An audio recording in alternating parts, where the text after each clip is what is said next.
আপুনি মাৰ লগত বহি মোবাইলটো চাব নোৱাৰে। মোবাইলটো ডাঙৰ মানুহৰ লগত যদি পঢ়ি চাই নহয়, যিখন ভিডিঅ' আহিব আৰু এইসকলে কেইটামান ভিউজৰ বাবে নিজৰ কাপোৰ কানি খুলি দিয়ে, এনেধৰণৰ কণ্টেণ্ট বনায়। আৰু কিছুমানে এনেকুৱা ধৰণৰ তৰল কথাৰে জ্ঞান দিব, যৌনাংগৰ কথা, ছেক্সুৱেল কথা, এই কথাবোৰ কিয় ইয়াত ফেচবুকতে জ্ঞান দিব লাগে, কিয় দিব লাগে?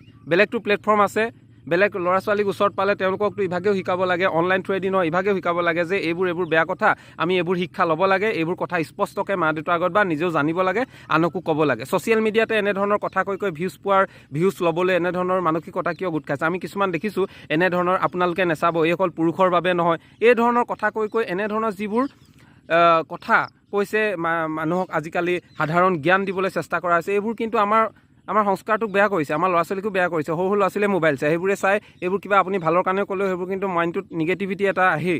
এইবোৰ কোৱাৰ পৰিৱৰ্তে কিছুমান ভাল কথা শিকাবলৈ চেষ্টা কৰা উচিত। আমাৰ ছ'চিয়েল মিডিয়াটো এইটো কাৰণে নহয়, কিন্তু বৰ্তমান সময়ত যিবোৰ দেখিছোঁ